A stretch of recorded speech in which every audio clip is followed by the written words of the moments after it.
Tapi sebelum lanjut, jangan lupa klik subscribe, like, dan lonceng notifikasi untuk mendukung channel ini agar terus menyiarkan syiar Islam. Bingung dan harus bagaimana,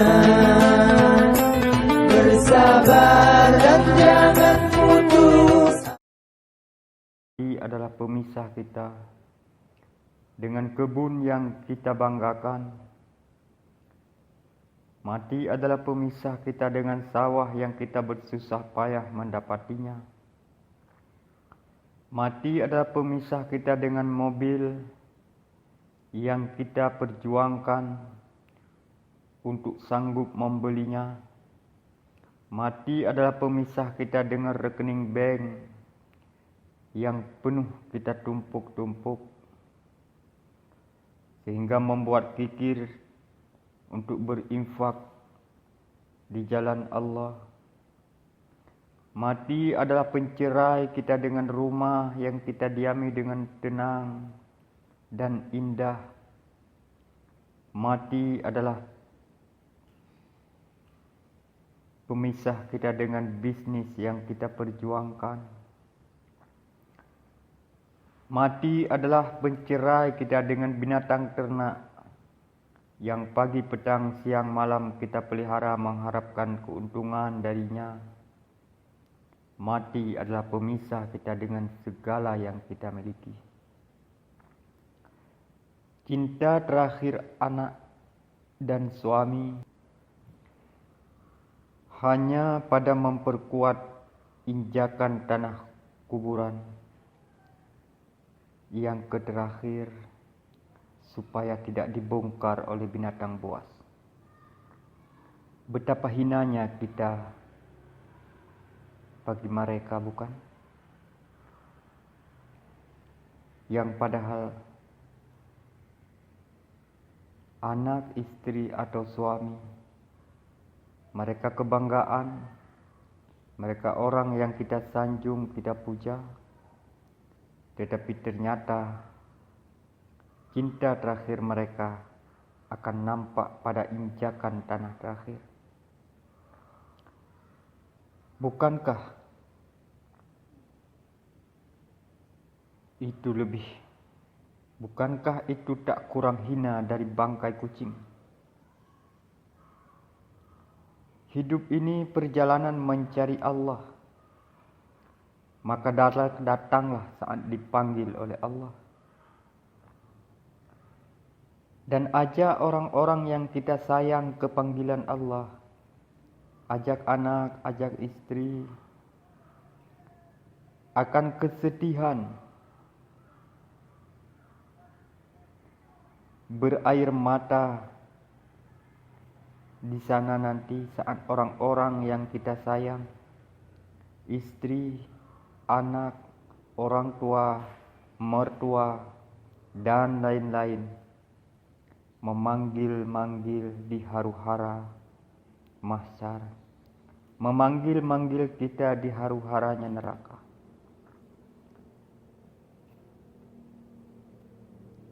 Jangan ketika memenuhi panggilan Allah yang kita ajak justru orang-orang lain yang tidak ada hubungan persaudaraan dengan kita, justru orang-orang yang kita tanggung nafkahnya batin, nafkahnya zahir, dunia dan akhirat, mereka malah kita abaikan untuk menghadiri panggilannya Allah. Kita ajak orang lain berkurban, kita melupakan anak kita. Kita ajak orang lain salat, kita mengabaikan anak kita. Kita ajak orang lain untuk ramai-ramai berinfak, kita lupa mengajak akan orang tua dan mertua kita. Kita penuh rahmat menuju syurga Allah. Di saat di sana mereka berseru-seru memanggil kita. Padahal di dunia sama-sama puasa, sama-sama dengan mereka umrah, sama-sama dengan mereka berhaji, sama mereka ke pesta, bersama mereka ke masjid. bersama mereka ke kenduri sawah, bersama mereka ke hari pasar. Di sana kita penuh tumpahan rahmat.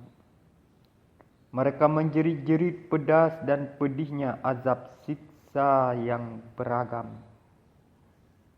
Karena itu sayangi dan cintai mereka dari dunia sampai ke akhirat. Pedulikan kebutuhan dunianya, tapi lebih pedulilah kepentingan mereka ke akhiratnya. Biar mereka sedikit lapar di dunia, jangan sampai lapar di akhirat. Biar mereka sedikit sedih di dunia, jangan sedih ke akhirat. Kita dari tanah, naik atas tanah, kerja di tanah, cangkul-cangkul, tanam-tanam, cangkul-cangkul tanah, gali-gali tanah. Ada yang kerja di badan tanah, akhirnya juga masuk ke dalam tanah. Dari sandal, celana, baju, jam, cincin, peci, tinggal semua. Kalau keluarga baik mungkin disedekah atas nama kita. Rumah yang begitu tinggi dan besar yang kita buat 1 kali 2 meter pun tak diizinkan untuk kita ditanam di dalamnya. Kebun luas yang kita beli tak diizinkan untuk ditanam kita hanya 1 kali 2 meter.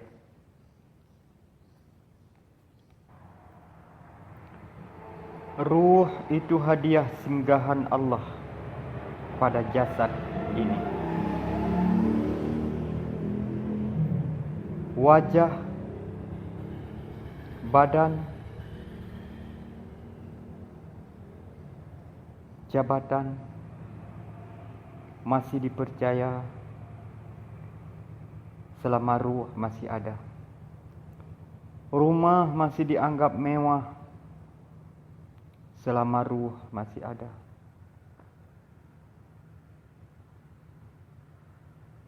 Pujian dan pujaan juga sanjungan yang orang gantungkan. Itu semua karena ruh masih singgah di badan kita. Tapi semua itu yang lebih disayangkan adalah kita yang pemiliknya masuk ke kubur dengan akal yang selalu lupa Allah, dengan mata yang malas menatap Al-Quran, dengan telinga yang alergi mendengar tausiah dan azan, dengan mulut yang tak pernah zikir dan penuh kata kotor, dengan tangan yang tak pernah memberi hanya selalu taunya meminta, dengan kelamin yang penuh dengan dosa karena memenuhi nafsu, dengan kaki yang sering melangkah ke tempat murka dan tak pernah ke masjid. Saudaraku, supaya hidup kita baik, supaya hidup kita mewah, supaya hidup kita indah, mendekatlah kepada yang menghidupkan. Mendekatlah kepada yang memberi kemewahan. Mendekatlah kepada yang memberi keindahan. Supaya mati kita pun baik, indah dan mewah. Mendekatlah kepada yang mematikan. Supaya hidup baik, supaya mati baik, supaya mati baik, hiduplah dengan yang baik. Dianya hanya Allah yang menggenggam alam semesta ini.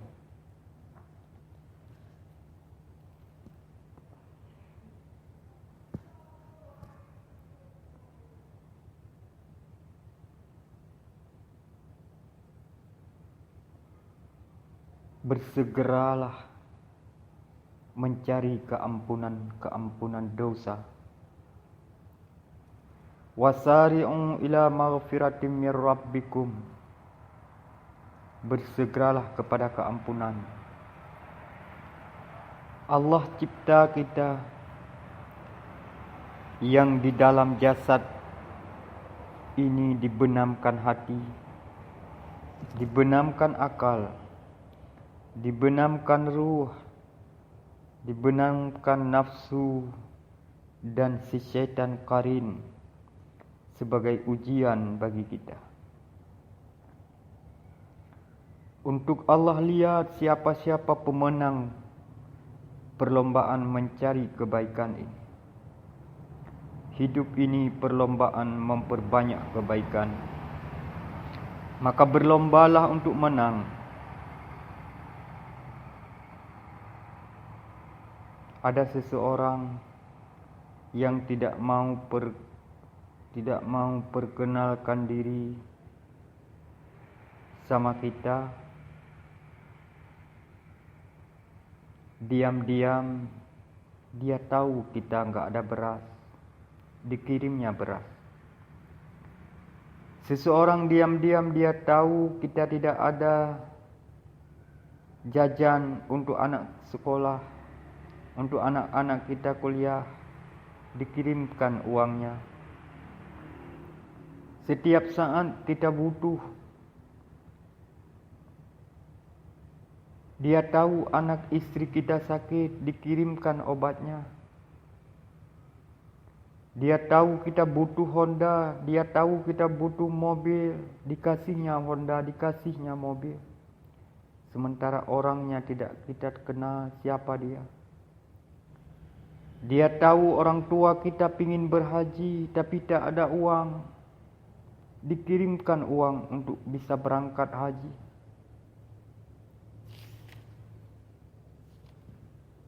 Tentu akan mati-matian kita mencari tahu. Pontang-pantingnya pikiran kita mengherankan dia. Siang malam enggak mengantuk tidur karena penasaran siapa dia yang kirim-kirim uang itu. Siapa dia yang mengirim beras? Siapa dia yang mengirim kendaraan? Padahal Allah sudah melakukan semua itu pada semua kita. Allah sudah mengirimkan semua yang kita butuhkan itu untuk semua kita. Mulai dimenangkan kita 1 dari 500.000 sel spermatozoa saat menuju rahim mama kita.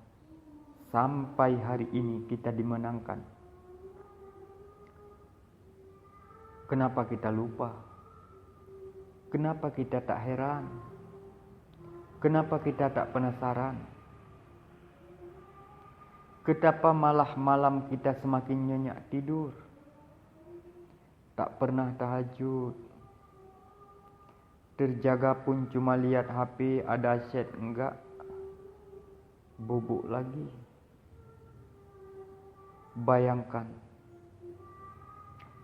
Bayangkan kalau yang dimandikan jenazah itu adalah kita. Yang dikafankan itu adalah kita. Yang disalatkan itu adalah kita. Yang sudah dibalut itu adalah kita. Yang digotong ke hutan untuk ditanam itu adalah kita. Tentu air mata sedih berember dan tangisan siapapun tak ada gunanya bagi kita. Sekarang kemana-mana ada kawan,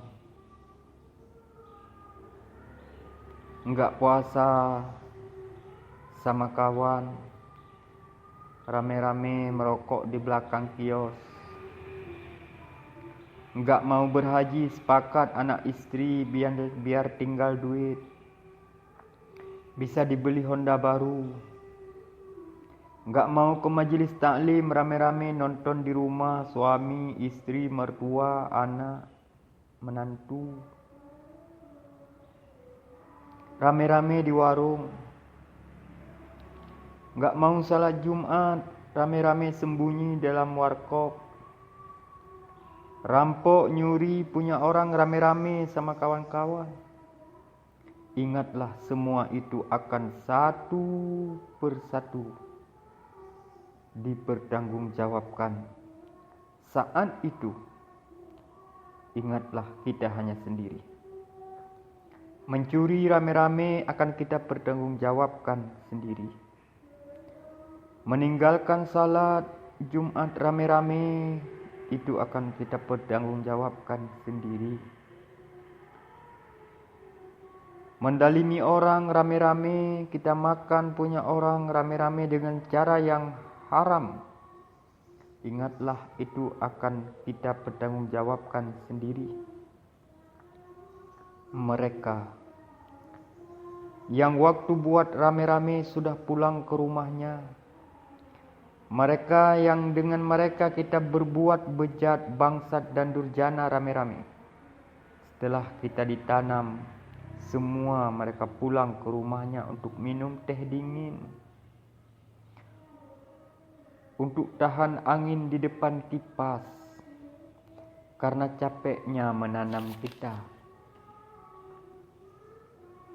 Ingatlah kondisi itu. Sudah sangat banyak yang seusia kita sudah ditanam.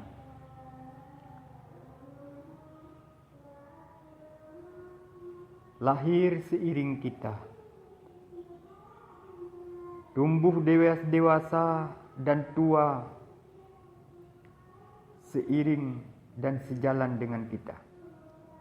Nyatanya mereka sudah ditanam, tapi Allah masih kasih kita kesempatan untuk taubat. Karena Allah cinta kita, maka cintai Allah yang mencintai kita. Semua perbuatan murka, semua perbuatan angkara, semua perbuatan bangsat dan durjana, kita pasti akan menjadi beban, akan menjadi duri, akan menjadi ranjau, akan menjadi jembatan jebakan bahaya untuk kita di hari kelak. Tak akan tertukar ke orang lain, yakinlah. Semua bangsat durjana yang kita lakukan akan menjadi duri dan ranjau jebakan bagi diri kita dan tidak akan pernah tertukar kepada orang lain. Setiap hari ada saja berita si fulan mati, si fulin mati, si fulan, anak si fulan mati. Kelak pada suatu hari, saudaraku sekalian akan mendengarkan si pun mati. Hanya saja, berapa jarak lagi itu akan terdengar. Seandainya mati itu akhir segalanya, sungguh mati itu sebagai istirahat total. Tapi ternyata bukan. Mati itu adalah gerbang menuju hidup episode baru. Maka jangan tunda amal, karena memenangkan kemauan nafsu, karena membela keinginan nafsu jahat. Jangan tunda tinggalkan dosa, karena panggilan nafsu pada iblis penggoda. Kenapa untuk berhaji kita tunda-tunda padahal ajal tidak menunggu kita selesai haji? Kenapa untuk bayar zakat kita tunda sampai sudah punya Honda baru padahal ajal tak tunggu kita punya Honda baru? Kenapa untuk berinfak kita tunggu kaya padahal ajal tidak menunggu kita jadi orang kaya? Kenapa untuk salat kita tunda sesudah nikah padahal ajal tidak tunggu kita nikah dulu?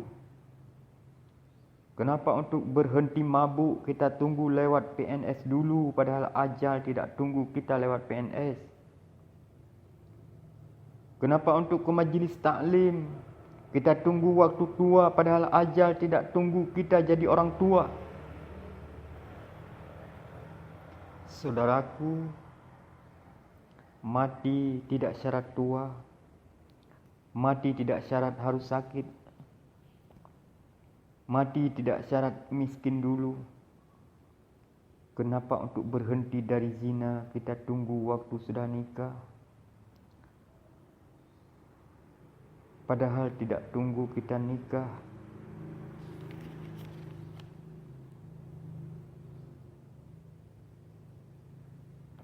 Kepada keluarga yang ditinggalkan, dengarkan bahwa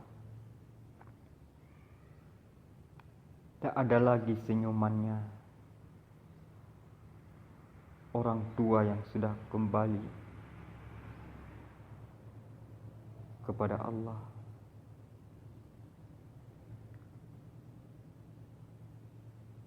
Tak ada lagi panggilannya, hai nu. Tak ada lagi permintaan nu, kablo mi goreng sabah ber.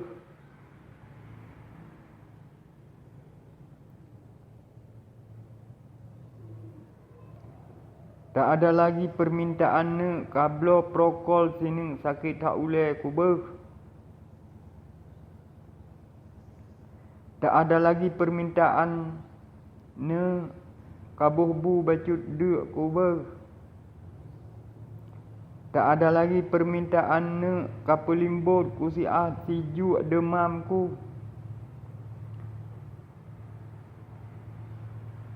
Sekarang hanya doa dan secuil harta yang diikhlaskan untuknya.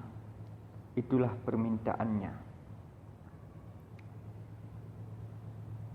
Doa Allahumma ighfirlahu warhamhu wa'afihi wa'fu anhu wa akrim nuzulahu. Hanya itu saja permintaan yang dia harapkan. Jika almarhum sedang berada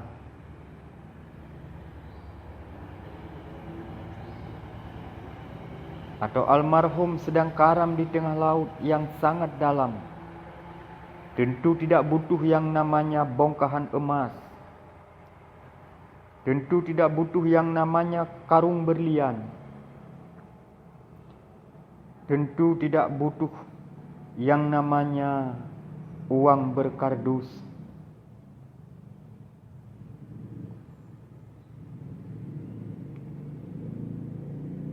Yang dibutuhkan hanyalah satu ban bekas yang bisa berenang, yang bisa terapung ke permukaan laut dengannya. Itu lebih berharga dari bongkahan emas berkarung. Saudaraku,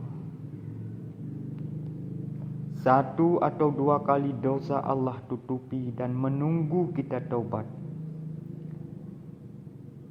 Diulang-ulang lagi dosanya, Allah buka tirai penutup biar orang-orang tahu dan dia malu agar mau taubat. Enggak taubat juga dosa-dosa itu dilanjutkan terus. Itulah potensi untuk su'ul khatimah. Insaf yuk, sadar yuk.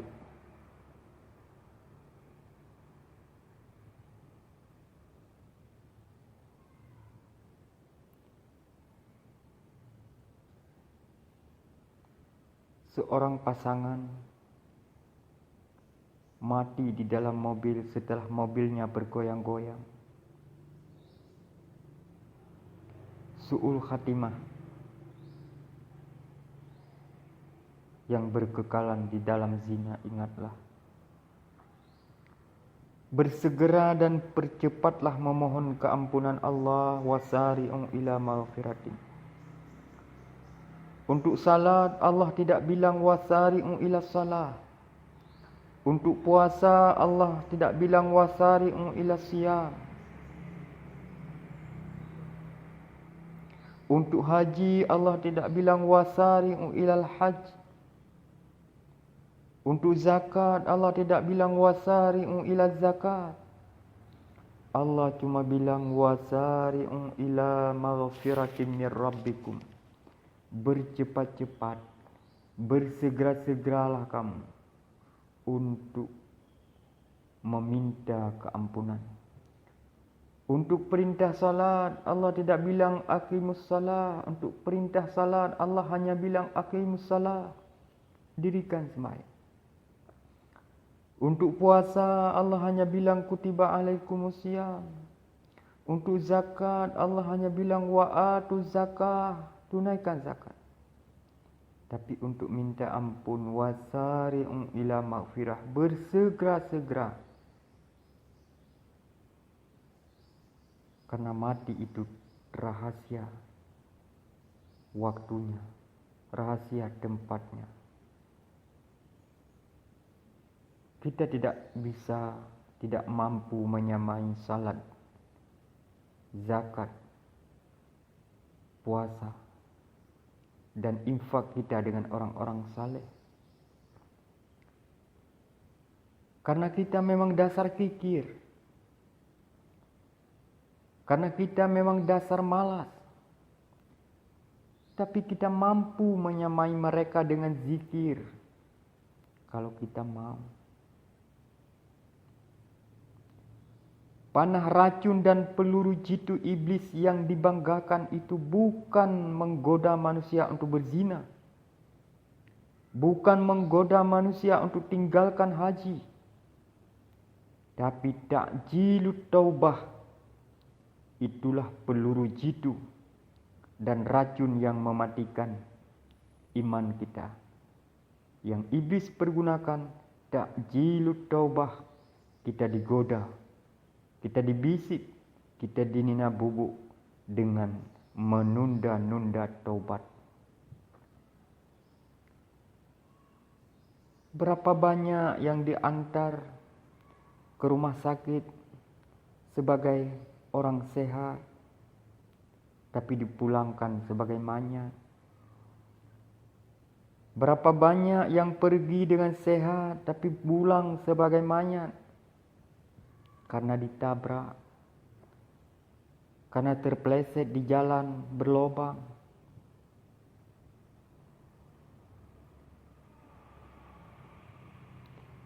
Berapa banyak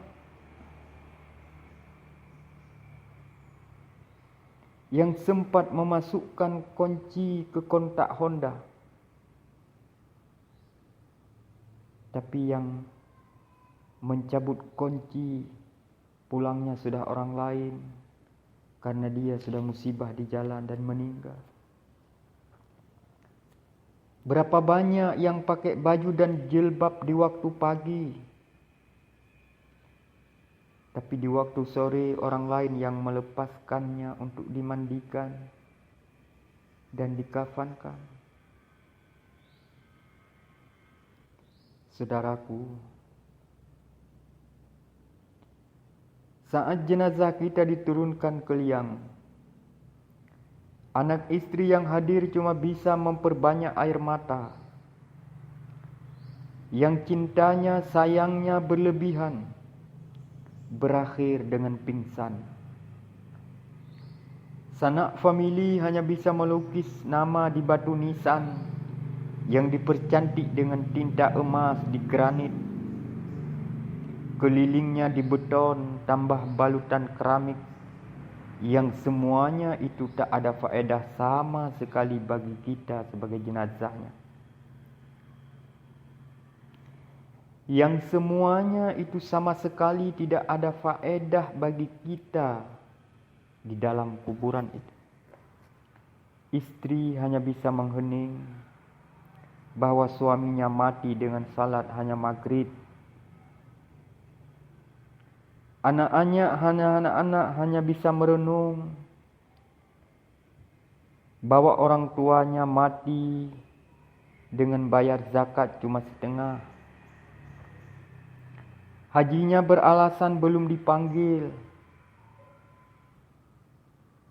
Pencari sedekah bukan cuma tak diberi, malah orangnya dicaci dan dimaki. Tak lama setelah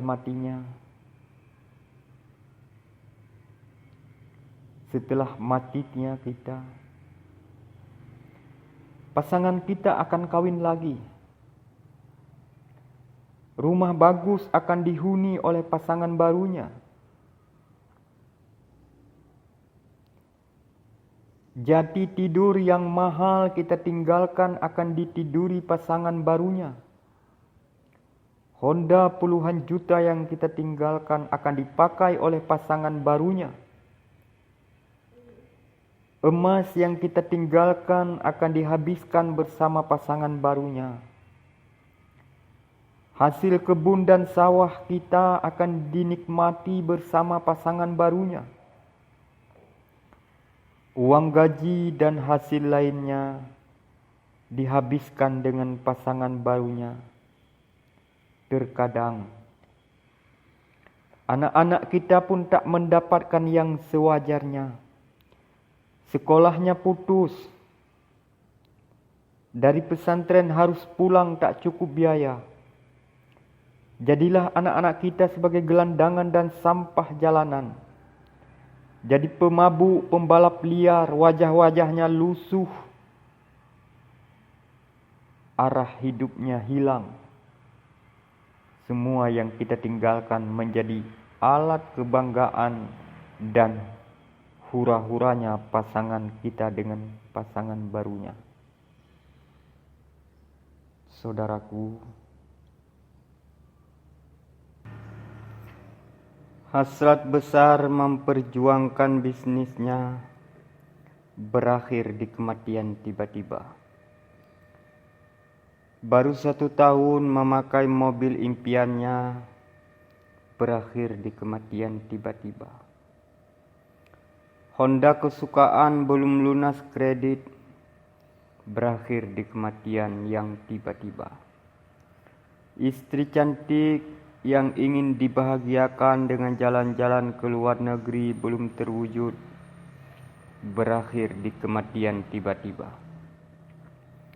Anak-anak yang ingin disekolahkan, 1 untuk polisi, 1 untuk guru, 1 untuk dokter spesialis, 1 untuk ahli perkantoran, 1 untuk pengusaha, 1 untuk konsultan bisnis, semua berakhir dengan kematian ayahnya yang tiba-tiba.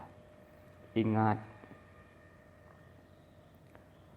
merenungkan hari kematian itu sangat lebih baik dari merayakan hari kelahiran.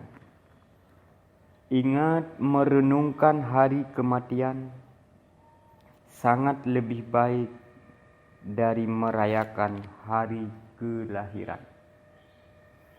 Orang mukmin yang saleh tak duduk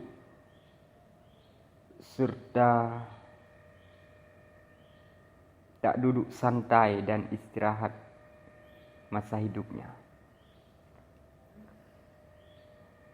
Orang mukmin yang saleh tak duduk santai dan tak duduk istirahat masa hidupnya. Habis salat zikir, habis zikir salat, pulang sawah ke majelis taklim, pulang majelis taklim ke masjid, pulang dari masjid ke tempat bisnis untuk cari duit agar bisa berinfak. Maka kematiannya adalah istirahat total untuk menikmati hasil kesibukan yang lalu. Orang yang selalu berbuat seperti itu, artinya masa hidupnya orang saleh yang tidak santai dan istirahat masa hidupnya, maka kematian adalah istirahat total untuk menikmati hasil kesibukan masa lalu. Karena kita sekarang selalu duduk santai di mana-mana, di rumah santai, di warkop santai, di kebun santai, di kebun istirahat, maka kematian kita adalah bukan panggilan, tapi usiran Allah untuk menerima ganjaran dari hidup istirahat dan penuh santai itu. Kalau kita hidup hanya sekadar hidup, di mana bedanya dengan mereka penyembah berhala? Kalau hidup hanya untuk cari makan dan minum dan memenuhi syahwat, di mana beda dengan harimau? Di mana bedanya dengan macan tutul? Di mana bedanya dengan kerbau, lembu, kambing, dan segalanya? Saudaraku, kalau infak kita di saat tua menjelang sakaratul maut, kalau insaf kita di saat tua menjelang sakarat kematian, di mana bedanya dengan Fir'aun yang mengaku amantu bi Rabbi Musa? Kalau begini caranya, aku beriman dengan Tuhannya Musa saat sudah ditenggelamkan. Kalau kita hidup hanya untuk memperbanyak harta benda, di mana bedanya dengan Karun yang ditelan bumi?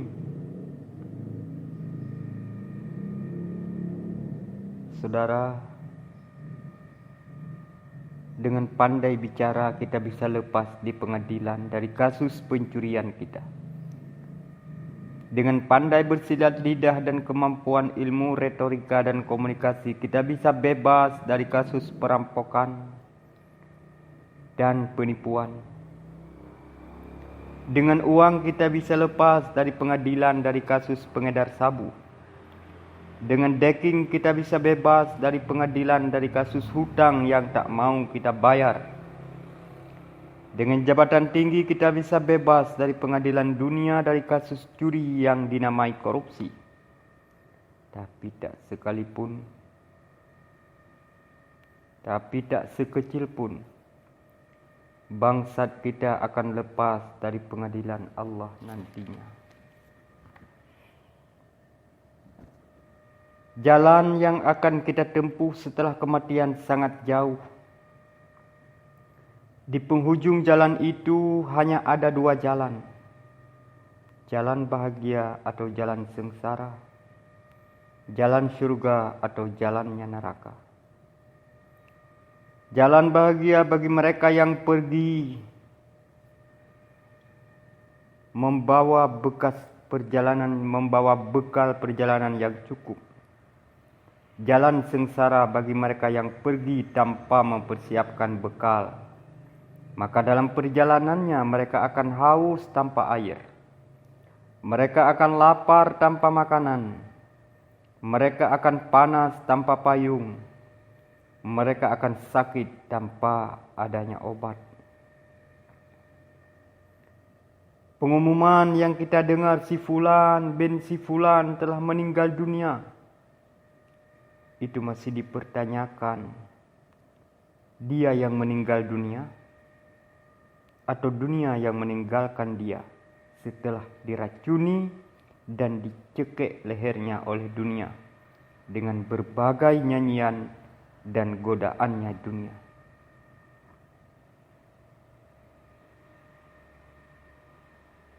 Untuk perjalanan ke Banda Aceh saja, kita persiapkan berbagai kebutuhan dan cek-ricek kenapa perjalanan kematian yang tidak akan pernah kembali untuk selamanya. Kita lupa mempersiapkan bekal dan cek-ricek segala kebutuhan yang kita butuhkan di sana. Untuk rumah sewa 1 tahun saja kita periksa berulang-ulang. Lampunya, WC-nya, luasnya, sampai kloset toiletnya. Tempat tidur, betapa enaknya. Adakah stop kontak tepat cas HP? Betapa tidak. Hendaknya kuburannya juga kita periksa, adakah lampu yang akan menerangi, adakah tempat tidur yang menyamankan, adakah lantai yang bersih. Saudaraku, saat malaikat maut berada tepatnya atas kepala kita, saat itulah pertarungan iman dengan iblis. Pertarungan su'ul khatimah dengan husnul khatimah. Badan gemetaran, mulut terkunci, mata terbelalak, seluruh anggota kaku mengeras, mempertahankan ditariknya ruh. Lalu telinga menjadi tuli, mata tertutup, yang menyaksikan menangisi kepulangan kita. Dunia ini hanya fasilitas menuju akhirat. Dunia ini hanya dipersembahkan sebagai alat menuju akhirat.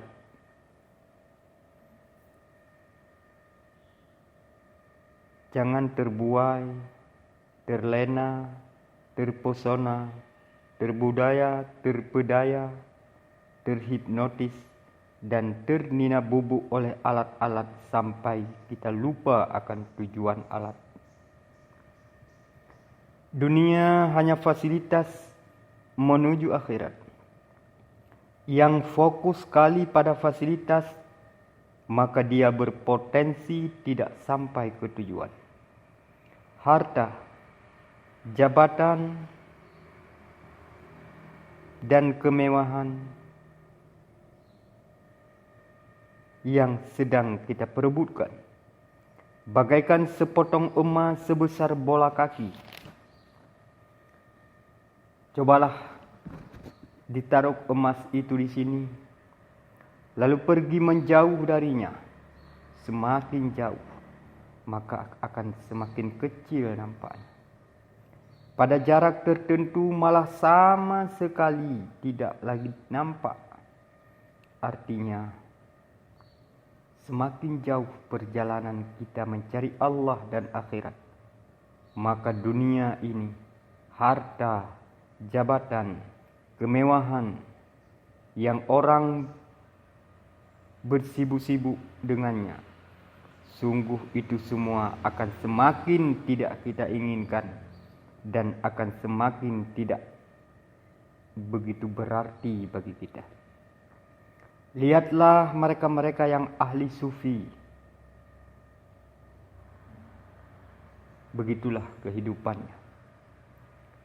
Jamaah sekalian, orang-orang yang sudah mati punya ratapan, punya harapan, dua yang mereka minta. Mereka punya ratapan dan harapan. Dua yang mereka minta adalah Rabbi irji'ni a'malis salih fima taraktu. Yang pertama, mereka meminta untuk kembali ke dunia untuk mereka dapat beramal salih pada apa yang telah mereka tinggalkan. Mereka tinggalkan salat, mereka ingin tunaikan salat. Mereka pernah mengabaikan haji, mereka ingin kembali untuk berhaji. Allah menjawab, kalla, tidak akan pernah terjadi. Permintaan mereka yang kedua, Rabbi irji'ni fa'atasaddaqu. Ya Rab, kembalikan aku ke dunia, aku ingin bersedekah, aku ingin berinfak.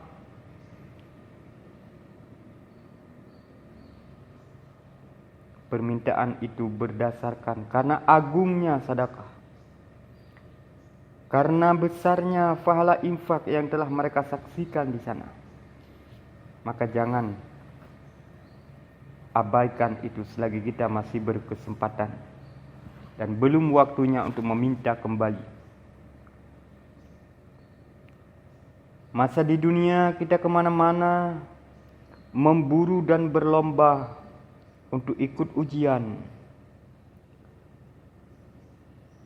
supaya tambah gaji, supaya naik pangkat, ujian kompetensi lah, ujian sertifikasi lah, ujian pangkat lah, ujian nalar lah, uji EQ lah. Ke Medan, ke Bandung, ke Bogor, ke luar negeri, dan semua pertanyaan di hari-hari ujian itu. Semua tingkatan ujian itu bisa kita jawab.